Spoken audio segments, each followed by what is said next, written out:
Good morning, everyone.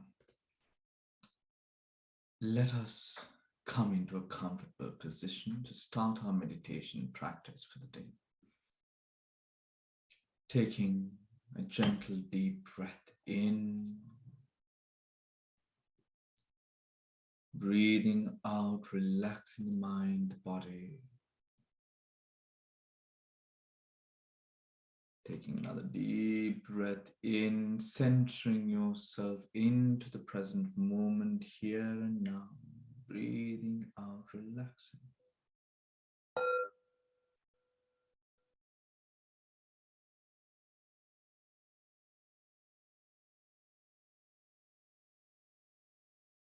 Observing the body, the posture that you are in.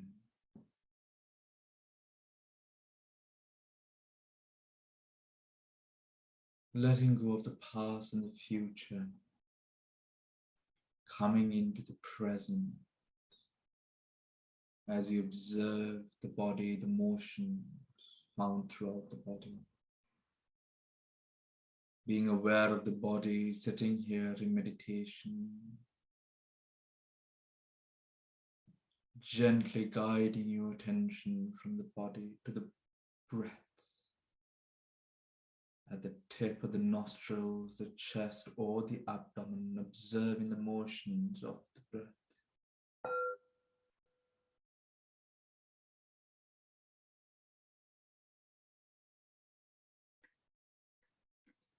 Many different elements might appear in mind. Putting all of that aside, direct your undivided attention to observing the breath without any form of frustration, understanding the frailties of mind and body. We endeavor upon this practice, connecting with the pleasure, the bliss of letting go.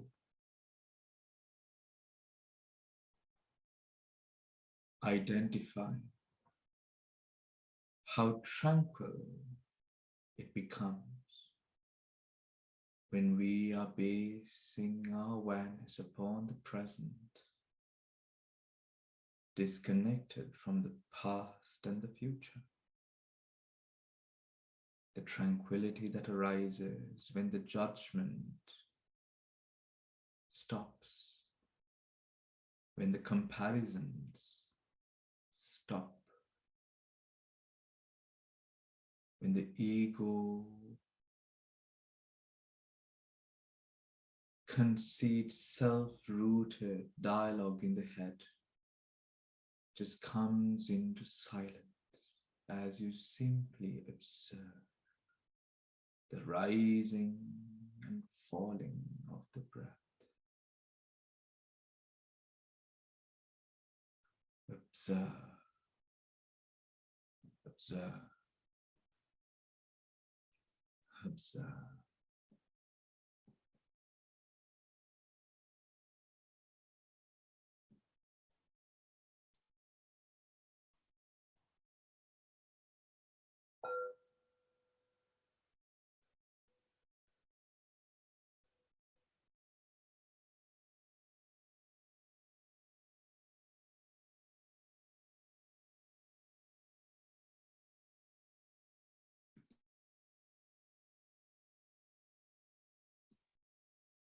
Observe.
Observe,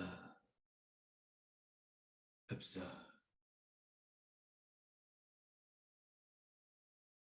watching over the nature's existence in every moment, impermanent, suffering in non-self.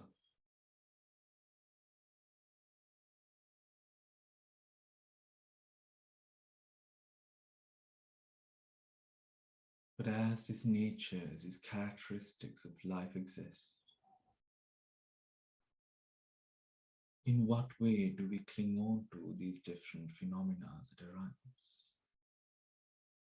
How do we mold ourselves into a frame of attachment? Observe the dittis that arise every moment, creating formed concepts,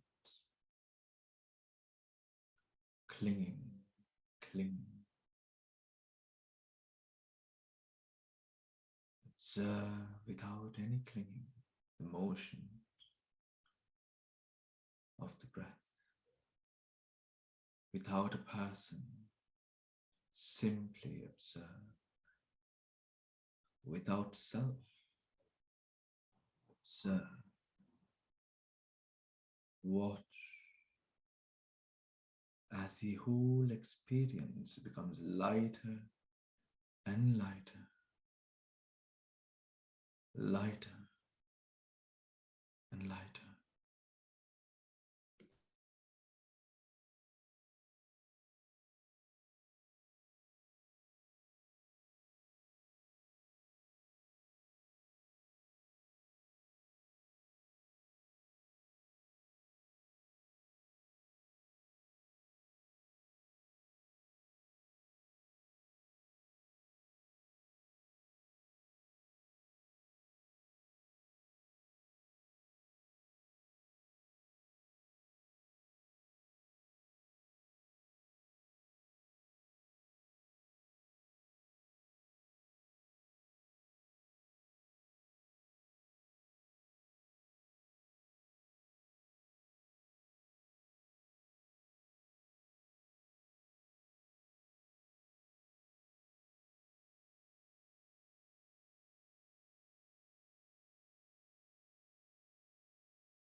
Observe, observe. Observe the way the breath becomes a cause and what arises as an effect, distinguishing between the mind and the body, cause and effect. Observe, observe. Every time the mind wanders, becomes distracted, simply take a deep breath in, anchoring yourself back into the present and get back to work. Observe, observe.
disciplined with the object. Observe. Observe as the object arises and its entire motion from beginning to end as cause, and then the arising effect in a constant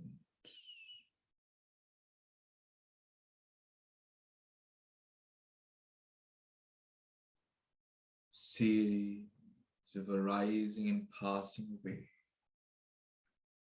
impermanent, impermanent, impermanent,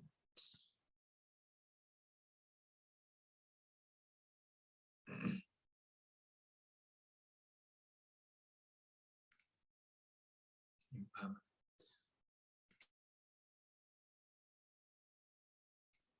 Cause and effect. Observe.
guiding your attention to now recollect the aspects of the meditation practice. Observe, observe.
Gently taking a deep breath in,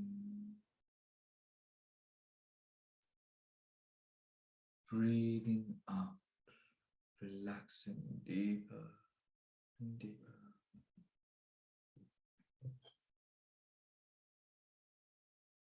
Taking another deep breath in, becoming aware of your surroundings.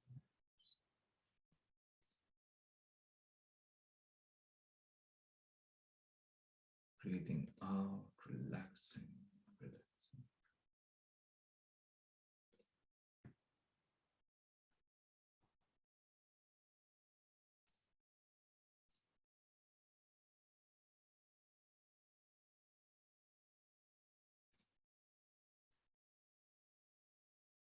Deep breath in again, and when you are ready,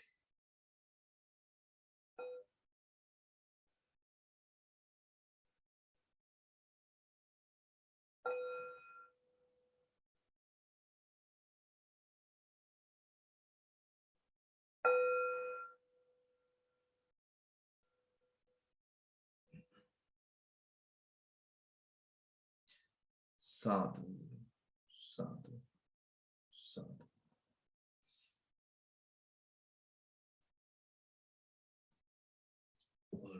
Good morning. Oh, sorry, we didn't just get up from sleep. Yes. All right. So today we are going into Bhanga Ñāna. We've done, we've gone over the Ñānas, Namarupa Paricheda Ñāna, Pacha Parigaha Ñāna, Sammasana Ñāna, and Udayabhaya Ñāna.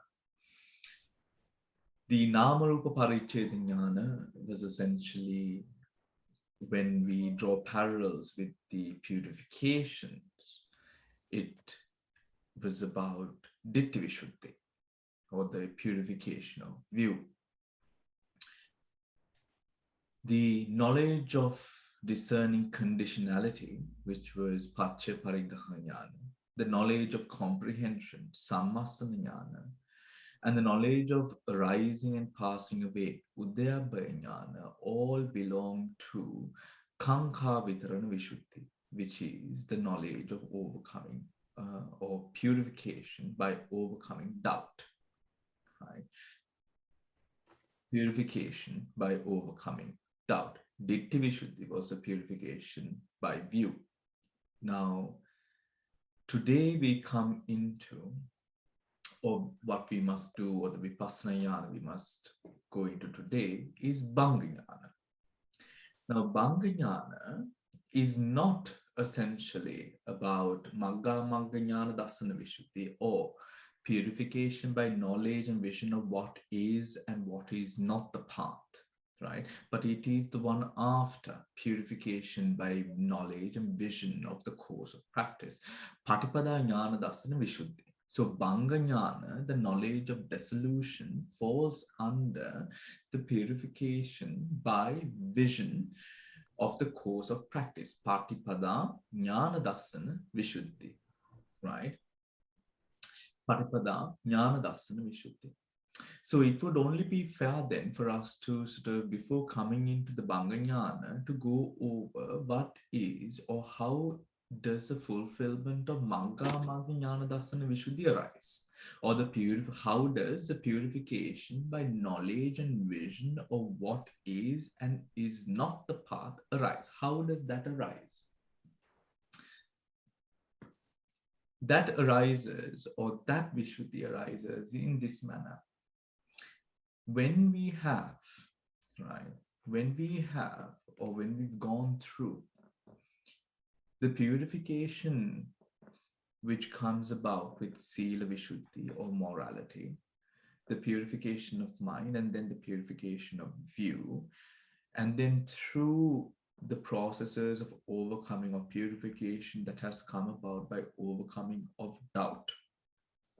Overcoming of doubt before the overcoming of doubt, during the time of the purification of view, we had the analytical knowledge of the mind and body.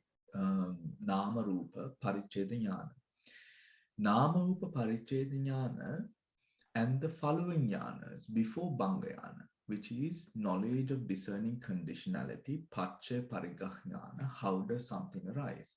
The knowledge of comprehension, Sammasana Ñāna, and Udayabhaya Ñāna. It is through the fine-tuning, polishing, and further cultivation and development of these three Ñānas that arise. It is from those three that the Magga Ñāna Dasana Vishuddhi arises. What is and what is not the path?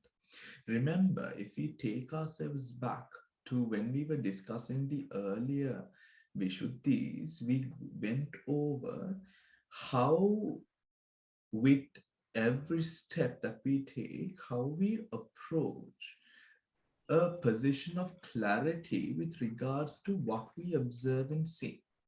Right? What we observe and see. We arrived at a position of clarity. Now we arose at a position of clarity, right? We arose at a position of clarity through understanding body and mind. That was at Ditti Vishuddhi, Nama Rupa Parichedya Ñāna. You can always revisit the lectures we've had before, right? We understood the body and the mind there. Then we came into Pacha Pariggaha Ñāna, knowledge by discerning conditionality. Knowledge by discerning conditionality.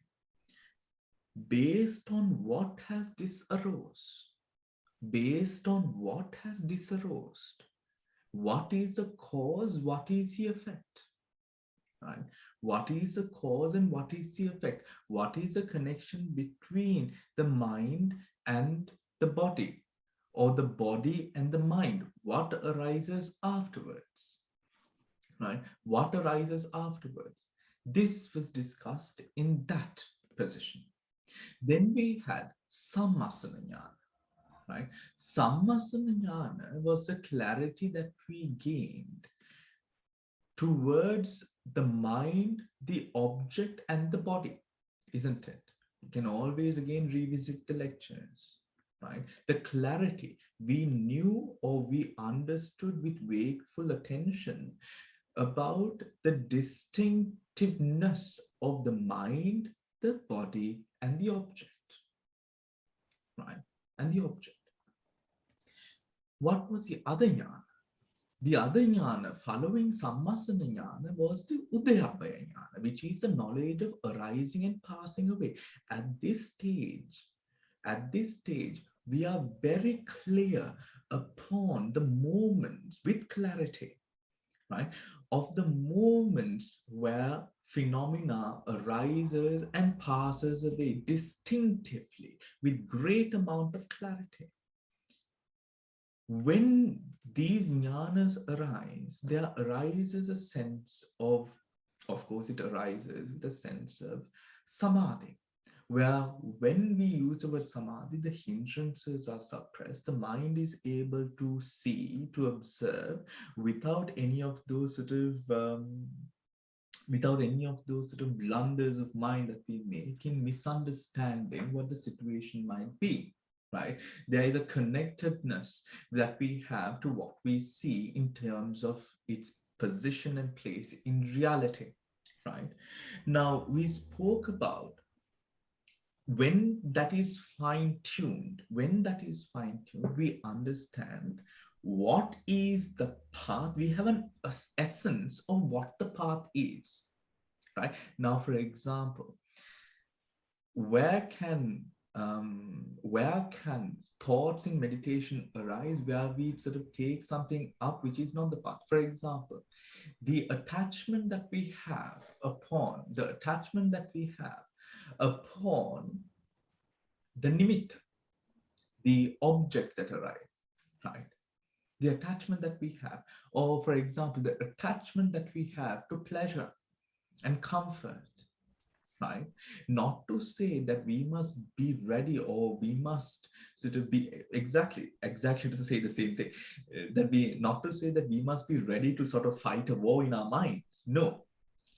Even that aspect, that is ditti. How we would form a certain understanding of something before it even happens, or before sort of conditioning ourselves to now look forward to that experience in meditation itself is ditti. We come into a clear understanding of what the practice is then and what the practice is not. How we come into that firm understanding is through essentially doing one thing: noticing. Right? That's the magic word, noticing. Right? Simply noticing. We become somewhat good at simply noticing. Right?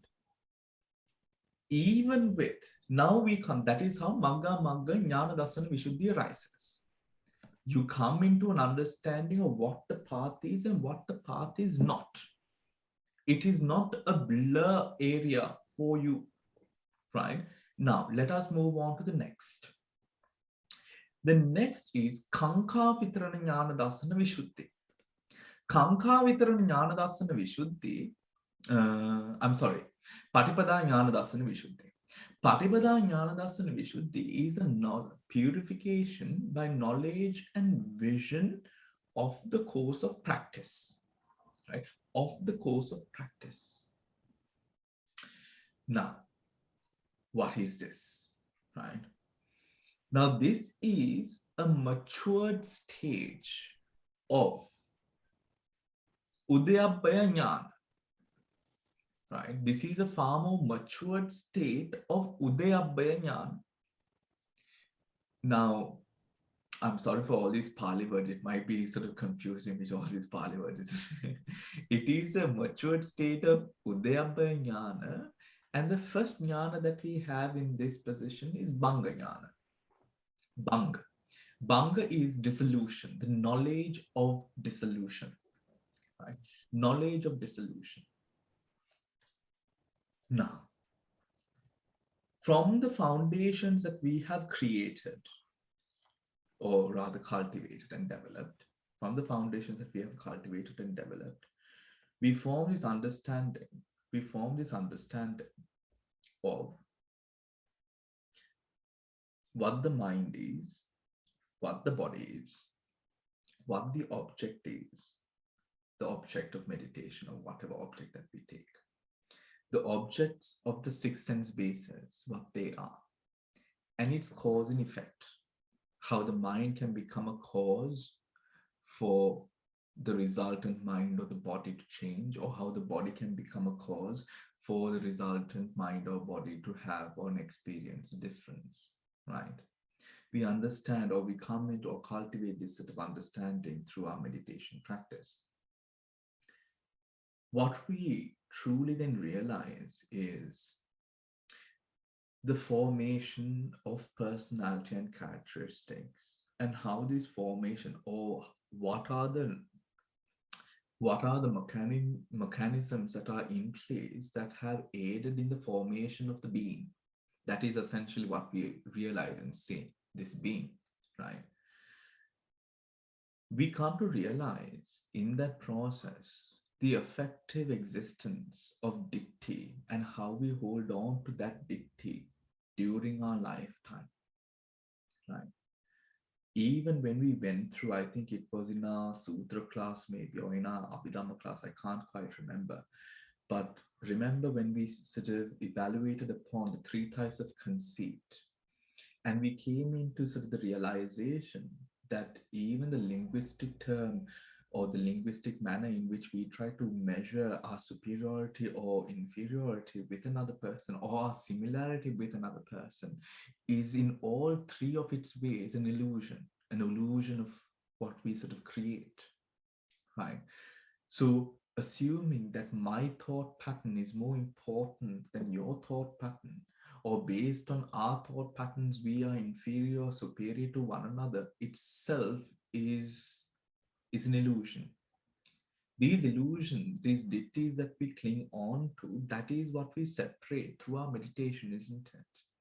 Because we hold on to an experience, we look forward to an experience, and when we do not derive or gain that experience, then sort of the whole dukkha khandha arises again. The rising of suffering arises again when that ditti is not fulfilled, right? When that ditti is not fulfilled. For example, that is why the infatuation that we have with samadhi or concentration, or the infatuation that we might have with vipassana jnana, or the infatuation that one might have with nirvana, is not going to really be sort of supportive in your path, because that is all it is. Infatuations are in every way unhealthy, right? If you do not know anything about sort of cooking or baking, the first recipe that you're going to try out is, trying to attempting to sort of balance a macaron recipe, right? It's not going to work. A macaron recipe is not something that you should start your baking, adventure with. Probably you should probably start with a loaf of bread, maybe, right? It is somewhat like that. What we sort of make in due course with all these revelations that we experience through our insight, what we essentially break apart is that ditti. The ditti is what sort of keeps us sort of clung on to this personality, right? When we sort of let go, or that work that we do in essentially letting go of that ditti is what then sort of supports us to uncover a position of mind, which we might have not been able to uncover before.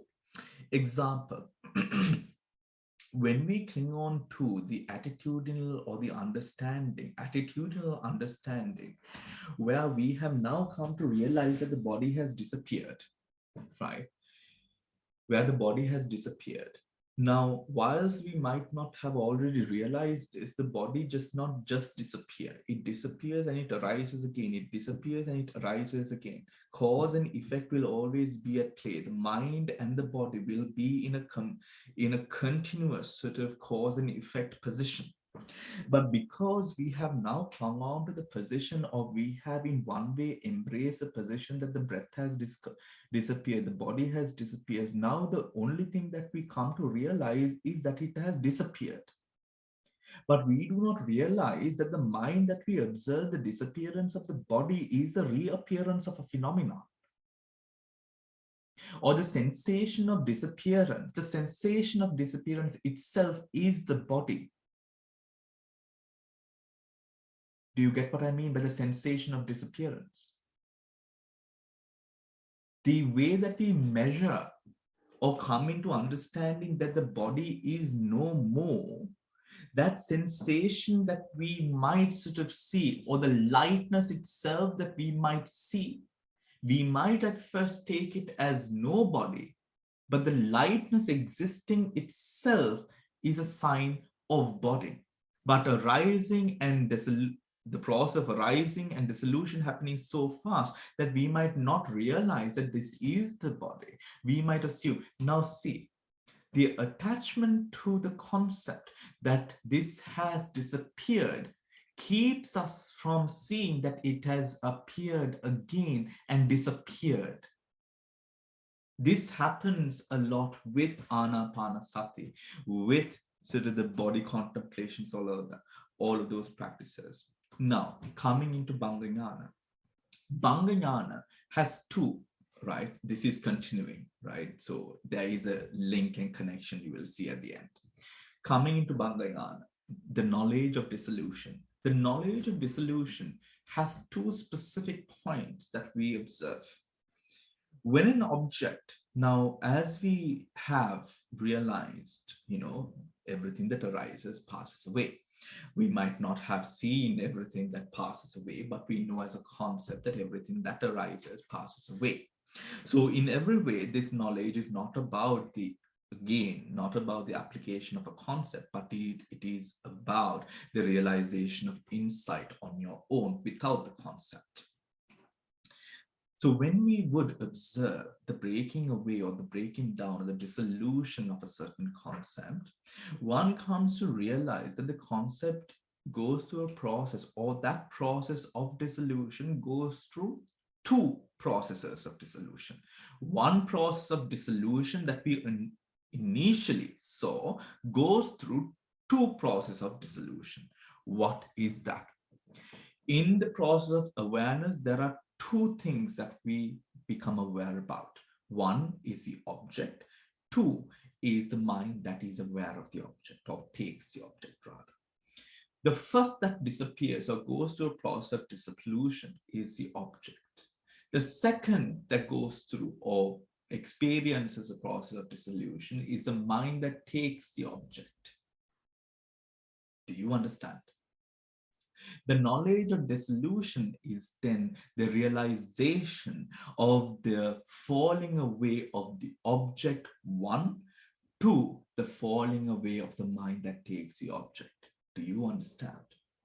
This can happen in specific ways, right? One way, for example, something that we have all experienced already is how, for example, the gross sensations that we initially observed all across the body, How the gross sensations, which we once thought were gross, essentially with a bit of practice, after a couple of weeks or a couple of sessions of practice, these gross sensations broke down into finer, more subtle sensations. The subtle sensations went through a process of dissolution, just as, for example, a raindrop would drop on something and it would disperse into 100 other drops, right?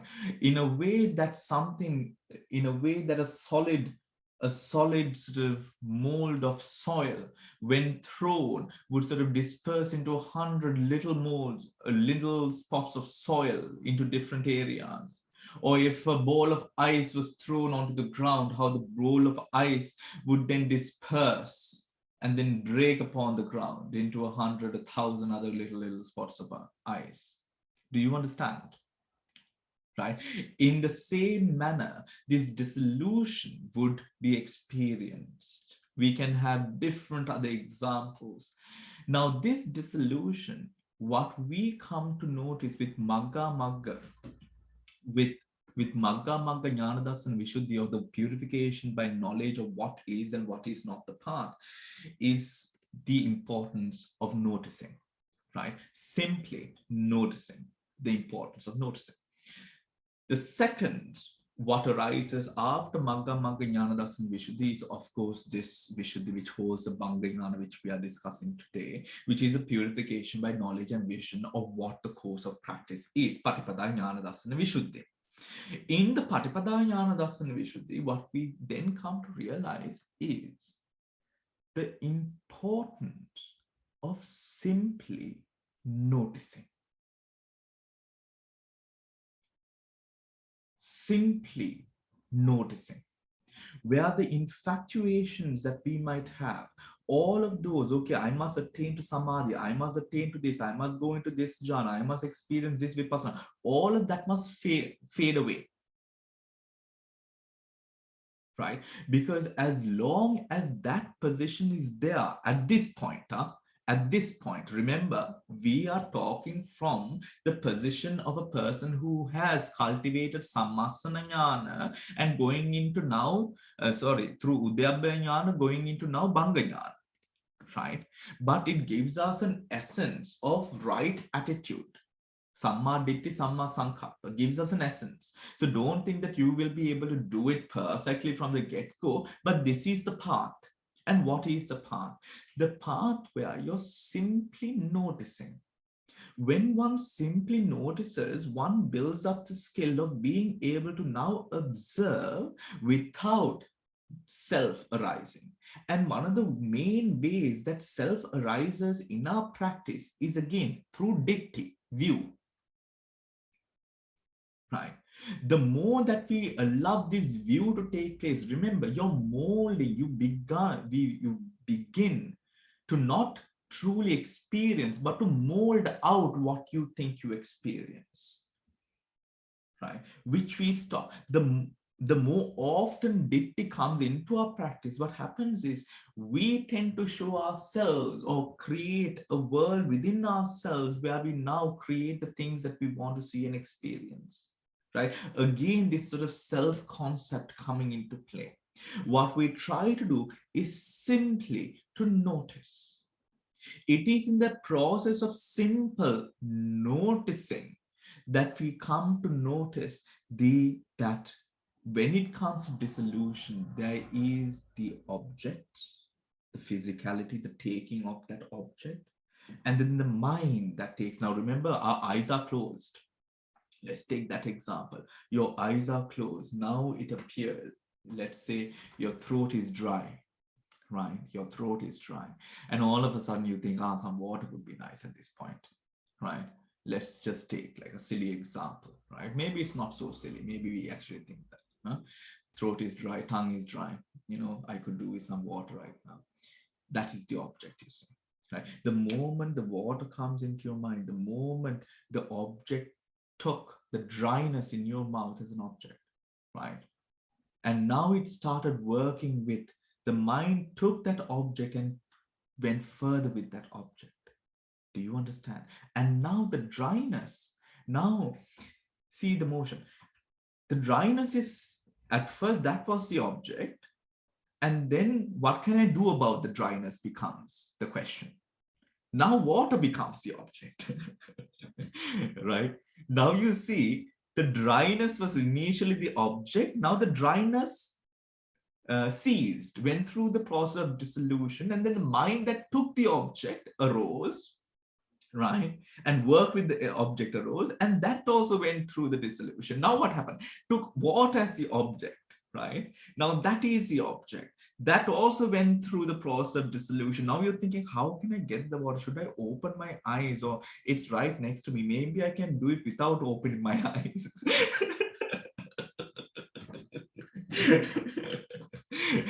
You see, right? Do you see that process?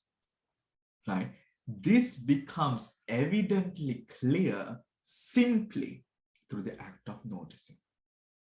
That is Bhanga Ñāna, right? That is, or that becomes Bhanga Ñāna, the knowledge of dissolution, right? The knowledge of dissolution, all carrying on with the noticing, with the simple noticing. This is simply at this point. Now, for example, some of you came up with experiences where the whole body disappeared, where the breath disappeared. What do I do? Do nothing, just notice, right? Simply notice. When the skill then sort of further cultivates and develops, understanding that motion at that point, right? Understanding that motion at that point, understanding that motion at that point, the motion of the breath disappearing, or being in that position where it seems as if you have nothing. Remember, Ditti, how would Ditti come? Ditti would conceptualize that experience. Do you understand? The moment Ditti conceptualizes that experience, what happens is now that experience is tied to your being. That is what we must avoid. Do you understand? Right? That is what we must avoid. By avoiding the conceptualization which comes around by simply view, which is taking, I'm experiencing this right now. This is my experience, right? This is my experience. Because this might be, profound feeling experience that you are going through for the first time. And that's quite all right. And that's quite understandable. But remember, in the due course of the progress that we can truly make, whatever this is or this might be is quite small in comparison to that. And we are not here to sort of, cut down the whole tree, but to leave with just the branches and the twigs, right? We want the whole bloody tree, right? So let's walk out with the whole bloody tree. Right? So the conceptualization, when we stop that, when we realize, I have now clung on to this, right? Just take it as an experience of that motion. Do not connect it to who this person is, right? Just that being going through that experience at that moment. That's it. Now, when the mind is more sort of warm, if I may use that word, what I mean is familiar with that experience of having and being nothing, or experiencing nothing, or experiencing the nothingness of the breath, or nothingness in the terms of the body, which we felt earlier. When we are more familiar with this state, now you will see that although we assume that it was nothing, that there was something arising and passing away.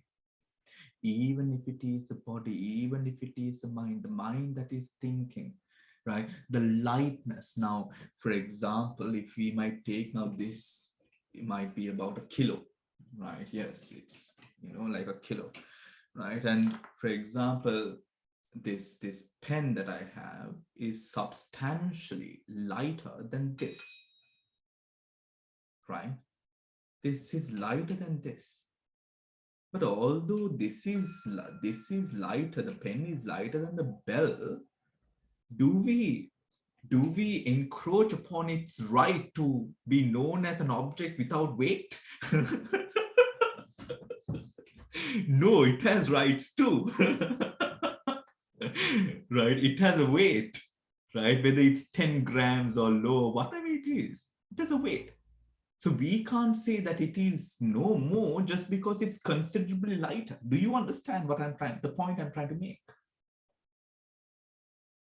Right? But we get stuck, you see. The conceptualization, because this is considerably far more lighter than this, I've now grabbed hold of the idea that there is nothing. No, there is something.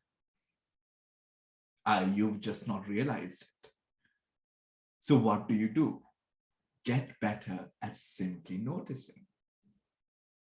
Get better at simply noticing. The mind, when you realize, the mind sort of notes the nothingness where there is nothing, at that point, the mind is something there. Right? The sensation, when you're measuring the sensation with regards to whatever object which is not there, right? When you're measuring the sensation, how you're comparing, what it was before and what it is now. In that too, see that the mind is there as cause and effect. And whatever Vedana that you're trying to see, if there is nothing, the process of that arising and passing away, right? Simply try to sort of mend that sort of attitude where you have now conceptualized, and try to take this up and see where it sort of leads you, right? Where it sort of leads you. All right. So we can have some quick questions. I've got to go at in about 5 minutes, but we can take some really quick questions. And if you have any more questions to follow next, we can take them next week as well. So, yes, Dil. Excuse me, Bhante, I have a little question. Sorry. Yes. Hold on, Siddhartha. Yes, Dil, go ahead. That's a quick one, Bhante. So what you're talking about, this notice, is it the same as the first when we started the Satipatthana, the first tetrad?